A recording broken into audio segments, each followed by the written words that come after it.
Bienvenidos a un nuevo capítulo de Café Conciencia.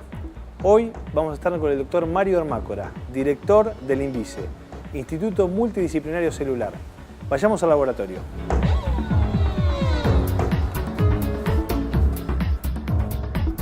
Mario. Bueno, bienvenido a mi laboratorio. Muchas gracias por recibirnos. Realmente es maravilloso estar en estos lugares. Sí. Contanos un poco cuál es la actividad que desarrollan vos y tu grupo en este laboratorio. Bueno, este es el Laboratorio de Biología Estructural del INVICE. Aquí lo que se estudia es básicamente la estructura de las proteínas. Las proteínas son un objeto de estudio científico fascinante. Hace 30 años que me dedico a la investigación de proteínas aquí en Argentina y en el resto del mundo, y son una fuente inagotable de placer científico para su abordaje. ¿Por qué? Porque las proteínas son objetos ultra diminutos, son el componente más pequeño que se puede aislar dentro de una célula, capaz de tener vida propia, entre comillas. Las funciones biológicas todas residen en las proteínas. De hecho, las proteínas se pueden aislar del contexto celular y hacerlas funcionar separado de cualquier célula. El hombre utiliza eso mucho en lo que se conoce hoy como la biotecnología. Por ejemplo, en los procesos fermentativos para hacer cerveza o para hacer vino se utilizan enzimas, que son proteínas, que hacen lo que harían dentro de una célula, pero aisladas del contexto celular. Además, las proteínas últimamente se han convertido en un centro de gran interés porque constituyen los mejores fármacos que el hombre fue capaz de diseñar, sobre todo para tratar enfermedades como el cáncer y grandes enfermedades que en este momento están atacando a la humanidad. Y las proteínas que se usan en farmacología, por ejemplo, o en procesos industriales, son proteínas de diseño. El hombre las rediseña basándose en las propiedades de las proteínas naturales. ¿Hace alguna modificación para lograr un efecto, digamos, claro, con esa proteína? Las proteínas son tan pequeñas que no podemos utilizar, por ejemplo, la luz convencional para poder verlas. Tenemos que usar rayos X, como si fuéramos Superman, ¿no es cierto? La luz convencional no nos alcanza, hay que tomarles una fotografía para poder entenderla. Además, para poder tomarles esa fotografía, primero hay que inmovilizarlas. Bueno, previamente hay que purificarlas también, ¿no? O sea, lo cual no debe ser nada sencillo. No. Y esas son las tareas que se realizan en este laboratorio. Producimos grandes cantidades de una proteína que nos interesa por razones farmacológicas o por razones de función en un proceso industrial o simplemente porque tenemos una pregunta científica que queremos contestar. Las aislamos, las purificamos, luego las inmovilizamos y les tomamos fotografías de rayos X. Nosotros llamamos a eso determinar la estructura tridimensional de la proteína. Una proteína típica tiene 30 a 40.000 átomos, para que te des una idea. Claro, sí. No es una cosa muy sencilla entender cómo son y cómo funcionan. Modelizar y hacer modelos de ellos. Una vez que las conocemos lo suficientemente bien, las rediseñamos para que se adapten a lo que nosotros queremos hacer. Le cambiamos algunos átomos, le ponemos otros, ¿no? Y a eso se llama ingeniería de proteínas. Y es toda una rama de la biotecnología. Claro, sí. Ese es el tipo de trabajo que se hacen acá, ¿no es cierto? Tanto por interés científico como por desarrollos. Por ejemplo, en este laboratorio donde estamos parados en este momento, se diseñó y desarrolló una proteína que hoy es utilizada para hacer test diagnóstico de enfermedades, de patologías diabéticas en los hospitales nacionales, que está patentada y que está, digamos, ya en servicio desde hace muchísimos años. Y eso se hizo con esta ingeniería de modificación. Exactamente. La ingeniería no se hace directamente sobre las proteínas, eso es lo interesante, se hace directamente sobre el DNA, que es el mapa o el código que permite la construcción de cada una de las proteínas. Está la biblioteca con la información para generarla, digamos. Típicamente en una proteína, en una célula, hay varios millones de proteínas diferentes. Y esas proteínas diferentes se comunican entre sí, trabajan coordinadamente, forman estructuras superiores, más complejas, hablan de célula a célula, y por eso vos tenés, por ejemplo, que una neurona es capaz de procesar una señal nerviosa y elaborar algo tan sofisticado como un pensamiento o las ideas que yo te estoy comentando en este momento. Una célula de la retina es capaz de procesar la luz y proveernos una imagen. Todos esos procesos están llevados adelante por proteínas. Claro, sí. Es decir, serían los ladrillos básicos de todo lo que ocurre en nuestra vida. Exactamente, y así como en el INVICE se estudian desde el hombre, pasando por los animales, las células, aquí estudiamos los componentes más pequeños de las células, o sea, las proteínas. Es increíble cómo ustedes pueden bucear en este mundo tan pequeño y encontrar la forma de darle nuevos usos, sí, que nos contabas recién. Todo este tipo de actividades es un poco lo que nosotros le queremos contar siempre a la gente, las actividades que realizan nuestros científicos y cómo su trabajo va impactando en nuestro día a día, ¿no?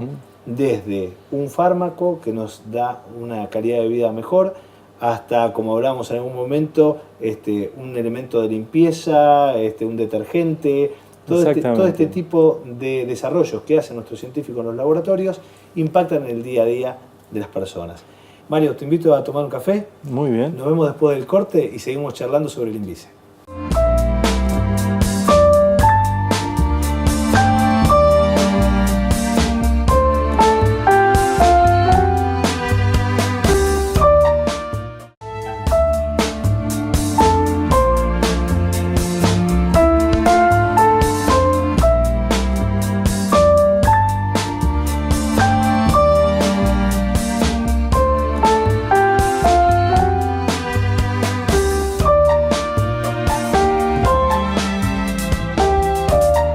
Para los que se suman en este momento, estamos con el doctor Mario Ermácora del INVICE y estábamos charlando sobre las proteínas, Mario. Así es. Bueno, me contabas que desarrollaron una proteína que tiene una aplicación muy particular. Sí, esa es una proteína que desarrollamos en nuestro laboratorio hace unos 10 o 12 años.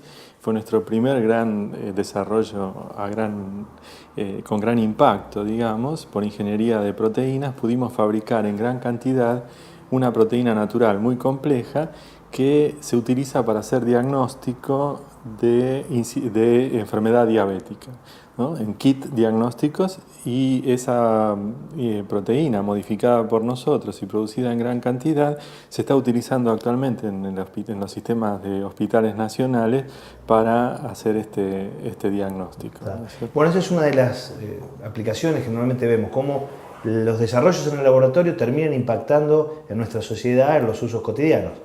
Pero bueno, el INVICE es mucho más. Sí, yo quería hablar sobre eso porque es lo que más me impresiona a mí del INVICE. El INVICE es un instituto multidisciplinario de biología celular.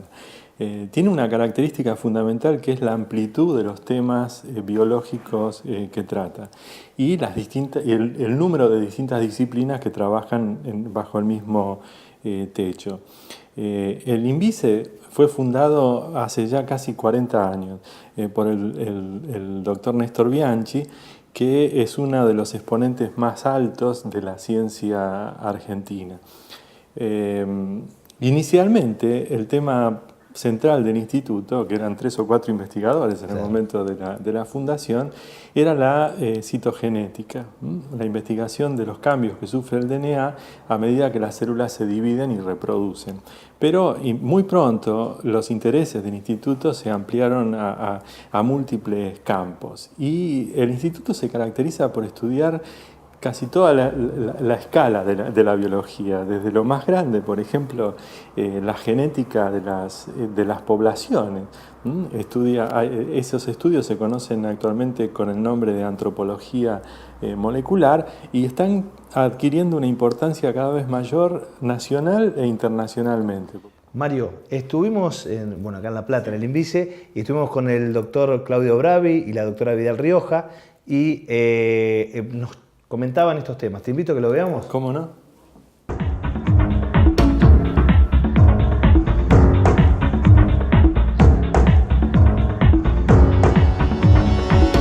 Estamos en el Laboratorio General del INVICE, el Instituto Multidisciplinario de Biología Celular de La Plata. Pertenezco al Laboratorio de Genética Molecular Poblacional del INVICE, un espacio de trabajo en el que nos dedicamos a estudiar el origen y evolución de las poblaciones humanas, especialmente el origen de los nativos originales del continente, y también estudiamos de qué modo se produjo el mestizaje, la mezcla de diferentes poblaciones humanas a lo largo de la geografía de nuestro continente. Me acompaña la doctora Vidal Rioja, otra investigadora que trabaja también en el área de genética forense y evolución de camélidos sudamericanos. Efectivamente, soy la doctora Lidia Vidal Rioja, investigador principal del CONICET, y dirijo un laboratorio donde trabajamos en genética molecular en dos grandes líneas, una de genética molecular humana y otra de genética molecular animal, específicamente sobre camélidos sudamericanos. En el laboratorio nuestro también tenemos un servicio de identificación genética. Ese servicio determina, a través del análisis del ADN, problemas de paternidad, maternidad y otros vínculos biológicos. Eso para el ámbito civil. Para el ámbito penal también identificamos evidencias forenses que pueden quedar en la escena de un delito, como pueden ser manchas de sangre, de semen, pelos, huesos, distintas evidencias cadavéricas, que luego cotejamos con el perfil genético de un sospechoso o de un imputado para realmente determinar, que la justicia determine si esa persona estuvo en la escena del delito y qué responsabilidad le cupo en ese delito. Bueno, como se ve, estos estudios de antropología molecular abarcan continentes, ¿no? Estudiando linajes y la herencia de distintas poblaciones. Pero también en el INVICE se estudia la genética de poblaciones de animales. Por ejemplo, los camélidos es uno de los estudios más importantes. La llama y las distintas... Tiene importancia económica. Que tiene una importancia económica fundamental para el mejoramiento de las razas. Así que eso también es un tema de investigación muy importante. Bajando la escala, yendo más abajo en el tamaño de las cosas que se estudian, tenemos grupos de investigación que estudian las malformaciones genéticas y otras enfermedades moleculares también a escala regional. Y ese tipo de investigaciones tienen un impacto extraordinario en el diseño de políticas de salud pública. Y bajando aún más la escala, tenemos grupos muy importantes de investigación que estudian, por ejemplo, cosas como las emociones y el funcionamiento del cerebro. El grupo del doctor Mario Perelló. Mario Perelló. Estuvimos con él. ¿Vemos lo que nos cuenta? ¿Cómo no? Nosotros estudiamos el cerebro, en particular una función del cerebro que es el control del apetito. El control del apetito es muy importante porque está asociado a muchas patologías actualmente, como es la obesidad o la anorexia o algunos otros trastornos del consumo de alimentos que afectan a mucha gente, tanto en Argentina como en el mundo. Lo que estudiamos básicamente es, hay una hormona que estimula el apetito y que cuando uno la inyecta a animales o a personas hace que ese animal coma. Y lo que se ha visto en los últimos tiempos, que por suerte nosotros pudimos contribuir en esos estudios, es que uno come no solo porque siente hambre, sino porque uno cambia la percepción que uno siente por el alimento. O sea, se modifican los aspectos hedónicos o el placer que uno siente al ingerir un alimento. Y esto es interesante porque lo que se ha visto es que estas hormonas modifican los circuitos del cerebro que están relacionados a las adicciones. O sea, hay muchos estudios clásicos en los cuales se ha estudiado, por ejemplo, la adicción a la cocaína, a la nicotina o al alcohol, que se activa una vía que se llama vía mesolímbica, que genera placer, ¿no? Y uno, una vez que lo prueba, quiere insistir sobre ese estímulo. Y lo que se ha visto es que las dietas altas en grasa, por ejemplo, activan esta vía mesolímbica y que las hormonas en plasma también modulan cómo estas hormonas van a impactar sobre la vía mesolímbica. Así que hay, por ejemplo, muchas investigaciones actuales que permiten pensar que la obesidad es una especie de adicción a la comida o a las dietas altas en grasa y que nuestro, por ejemplo, estado de ánimo, nuestro nivel de estrés puede controlar cómo uno percibe ese estímulo adictivo. Bueno, como Mario contaba, estos estudios del cerebro relacionan las emociones con la fisiología celular. Pero también tenemos otros grupos en el INVICE que estudian, por ejemplo, el impacto de las distintas dietas y hábitos alimentarios que tienen las poblaciones sobre la bioquímica y la fisiología celular. Si te parece, vamos a un corte y nos seguís contando este tema.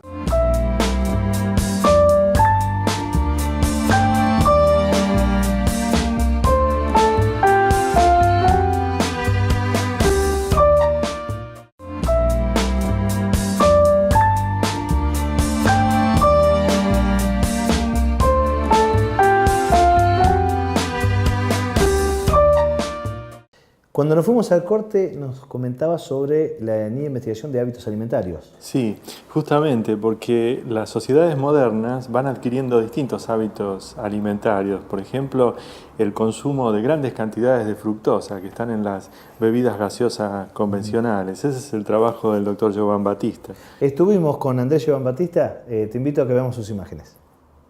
Yo soy Andrés Giovan Battista y nuestro grupo de trabajo aborda la temática un poco en modelos animales de síndrome metabólico y obesidad. Dentro de las líneas que se han abordado en los últimos tiempos, hay dos que están relacionadas con esa temática y que estudian un poco lo que es el impacto del consumo de fructosa en animales que están preñados o están lactando, pero a nosotros nos interesa ver lo que es el impacto sobre las crías, porque se sabe que en humanos todo lo que es el entorno en útero y durante las primeras etapas de la vida influye en el desarrollo del organismo y aumenta la susceptibilidad de desarrollar obesidad o síndrome metabólico, que sería una etapa previa a la obesidad. ¿Por qué nos interesa? Porque la obesidad está asociada a una serie de alteraciones en el organismo como la diabetes tipo 2, hipertensión, aumento de lípidos en sangre, que obviamente perjudica lo que es la expectativa de vida. Y uno de los tejidos más afectados cuando hay un aumento de peso justamente es el tejido adiposo, el tejido graso. Y ese es otro punto que a nosotros nos interesa y que estudiamos, es cómo se expande el tejido adiposo y cuáles son las consecuencias del tipo de expansión. Una de las metodologías que usamos nosotros en el laboratorio son cultivos celulares. Los cultivos celulares, lo que se llaman cultivos primarios, que significa que se utilizan células que se sacaron de algún tejido del organismo. En este caso nosotros lo que sacamos son las células que son precursoras de los adipocitos, que son las células del tejido adiposo, y evaluamos por qué en determinadas situaciones de obesidad o síndrome metabólico esas células pierden capacidad de diferenciarse, lo que hace que el tejido esté más predispuesto a hacer una expansión hipertrófica, que sería lo perjudicial para el organismo. Además de lo que está contando o lo que contó Andrés, en el INVICE hay líneas de investigación que estudian, por ejemplo, cómo se comunican las células entre sí. También hay grupos de investigación que estudian el efecto de distintos tóxicos y distintos compuestos sobre la estructura del DNA y cómo eso después trae impactos en malformaciones genéticas y en daño celular. Otra cosa que tiene el INVICE de característico y de importante, que estamos muy orgullosos de ello, es probablemente uno de los bancos de células más importantes de toda Latinoamérica. El papel que juega este banco de células es crucial para muchos grupos de investigación en todo el país y para muchas industrias que descansan en lo que tiene el INVICE para mantener sus stocks de células para trabajar. Otro grupo en el INVICE se dedica al estudio de biomateriales. Es el grupo de Mario Gracelli. Sí. Te invito a que veamos las imágenes. Muy bien.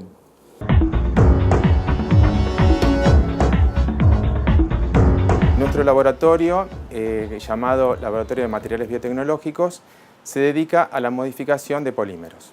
Los polímeros son lo que normalmente denominamos plásticos. Los plásticos realmente han revolucionado la vida cotidiana, ¿no? En los últimos 40 años montones de, una variedad de materiales han invadido nuestra casa y han mejorado nuestra vida. Lo mismo ha pasado en los laboratorios de investigación. En los últimos 20 años ha ocurrido una gran estandarización de todos los procesos y eso hace que se pueda evolucionar más rápido en la ciencia.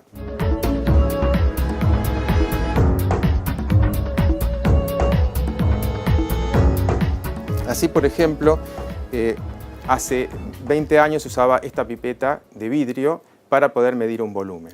Hoy utilizamos estos pequeños tips que son descartables. Y para eso, por ejemplo, tenemos estas micropipetas automatizadas. Entonces, esto hace mucho más simple todo el trabajo del laboratorio.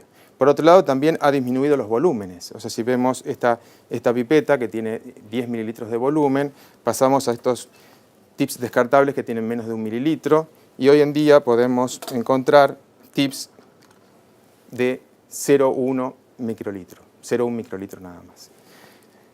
Obviamente que esto, digamos, es solamente para manejar volúmenes. Si nosotros pensamos ahora en seres vivos, en células, las células se tienen que, de alguna manera, poder adaptar a estos nuevos materiales y para eso es que trabajamos en nuestro laboratorio. Para mejorar la superficie, polímero, célula y de esa manera poder tener materiales más avanzados.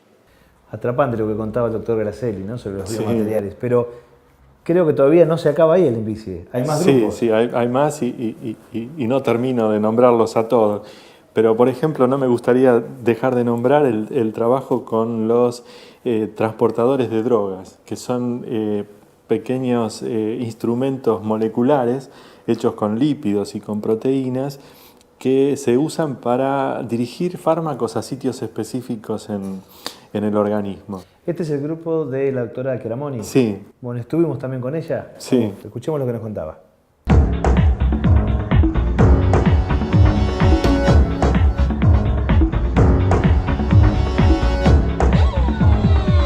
Nosotros nos dedicamos al estudio y el desarrollo de transportadores para el envío y liberación controlada de fármacos. Hay varias líneas de investigación que estudian distintos tipos de transportadores. Estudiamos liposomas para la aplicación en tratamientos de obesidad. Estudiamos también emulsiones para la administración de antipsicóticos y tratamientos de distintas enfermedades. Utilizamos nanopartículas proteicas para aplicación en drogas quimioterapéuticas. Sistemas lipídicos también para la administración tópica de fármacos. Y además estudiamos la aplicación de liposomas en la industria de alimentos para fortificación de alimentos acuosos.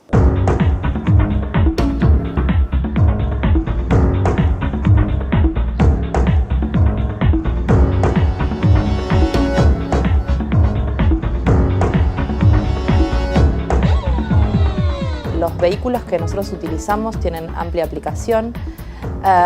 En el ejemplo, por ejemplo, de la industria de los alimentos, los liposomas sirven para agregar vitaminas antioxidantes a leches y a jugos y así fortificarlos.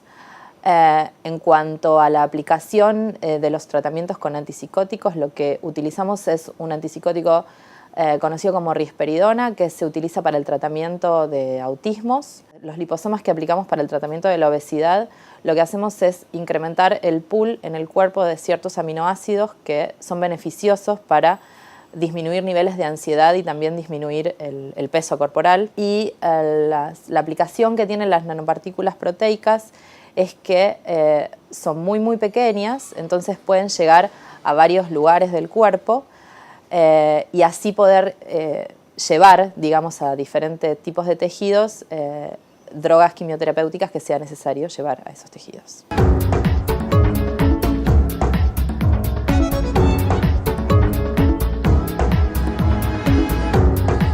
Bueno, realmente lo que nos contaba Nadia también interesantísimo, es cada línea que vamos viendo de investigación del INVICE nos va atrapando. Realmente es inabordable el INVICE en un solo capítulo, así que bueno, nos comprometemos a volver en algún momento a charlar con todos ustedes, Mario. Sí, es inabordable, pero además el entusiasmo que nos da a nosotros trabajar en estos temas también es inalcanzable. No nos cansamos nunca. La verdad es que cada uno de estos temas a nosotros nos atrapa, nos fascina y nos lleva a seguir adelante realmente. Bueno, Mario, muchísimas gracias por haber estado con nosotros. Y bueno, ¿qué más agregar a todo lo que nos dijo? Nos vemos en el próximo capítulo de Café Conciencia.